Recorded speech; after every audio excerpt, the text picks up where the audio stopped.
Olá, sejam bem-vindos. Bom dia a todos.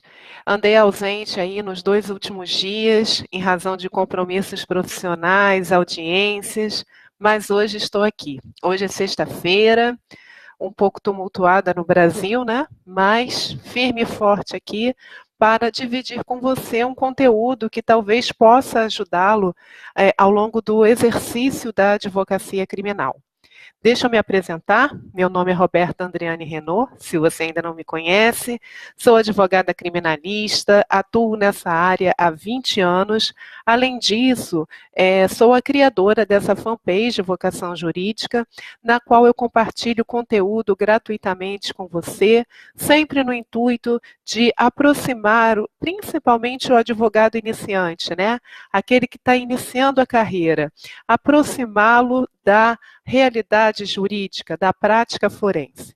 E hoje, na verdade, eu quero dividir com vocês uma mensagem que eu recebi ontem de uma advogada e ela me relatava a seguinte situação.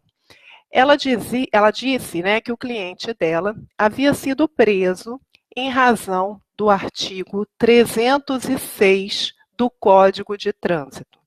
O que é o artigo 306? É aquele antigo chamado de embriaguez, né, na condução de um veículo automotor.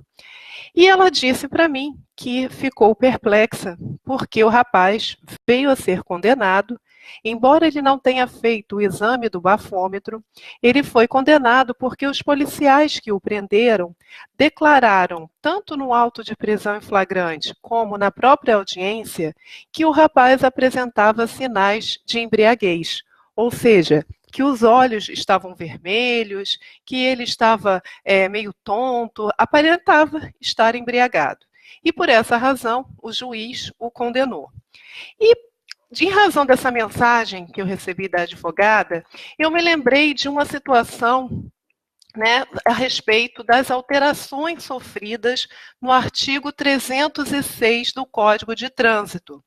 E mais que isso, eu me lembrei de uma estratégia defensiva que eu resolvi adotar logo depois que esse artigo 306 foi alterado, e essa estratégia, ela resultou no aumento da minha carteira de clientes e consequentemente, no meu renome profissional.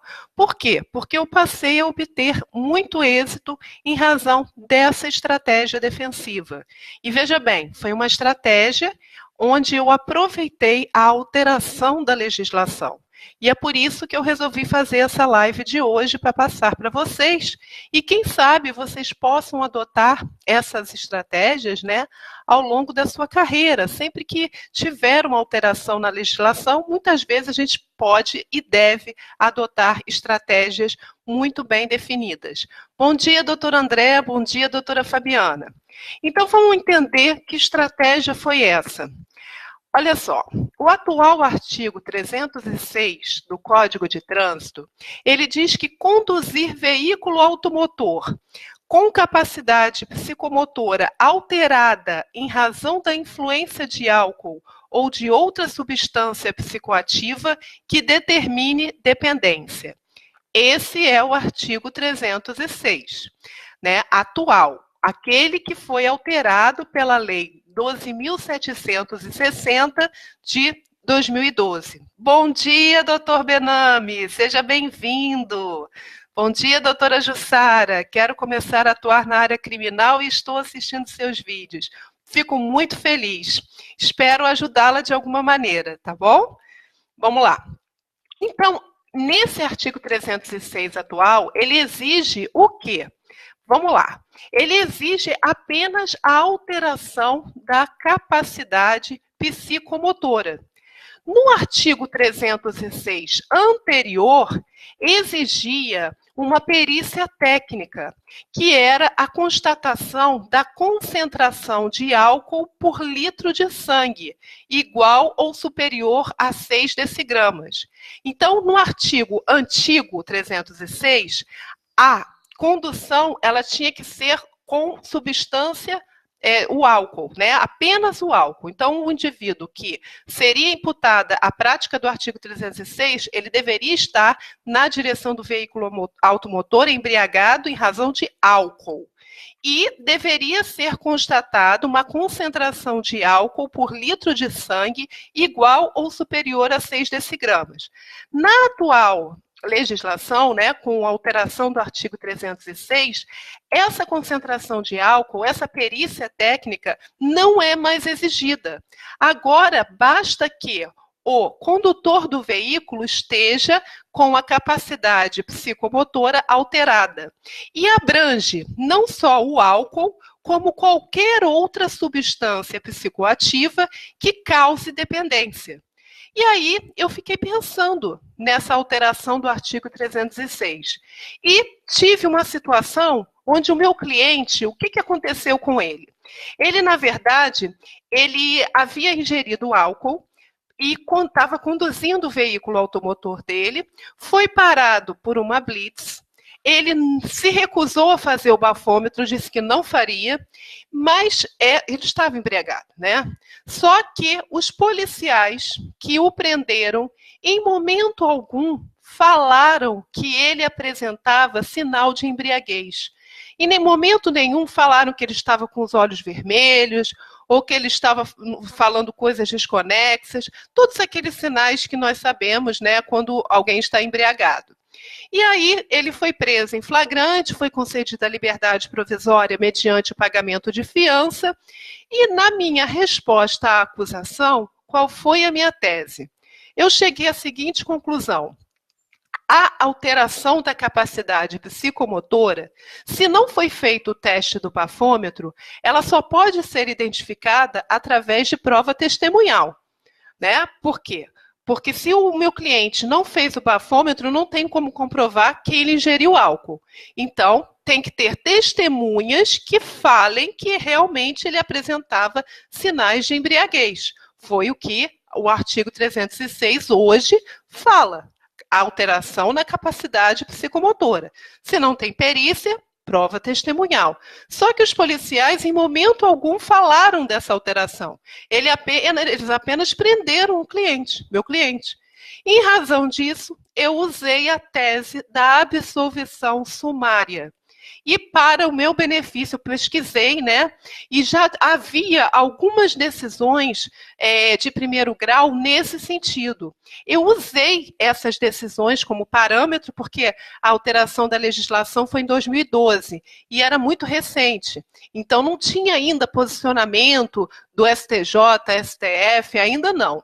Mas eu peguei algumas decisões monocráticas e coloquei lá na minha resposta à acusação. E eu consegui.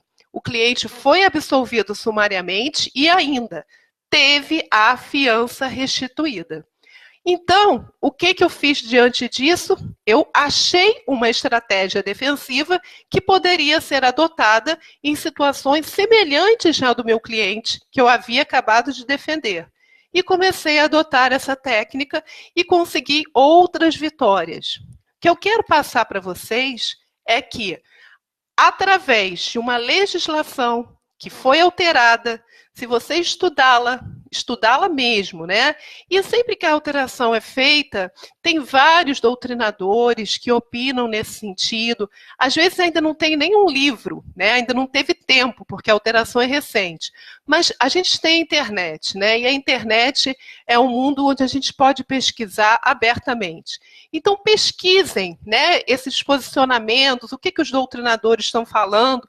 Às vezes é uma lei inconstitucional, às vezes tem uma falha absurda que pode sim e deve ser utilizada pelo criminalista para beneficiar o seu cliente. Então fiquem atentos, é uma forma muito bacana de você inovar na sua advocacia, de você ganhar novos clientes e ganhar sim o seu prestígio profissional que todos nós lutamos, né? E lutamos dia após dia.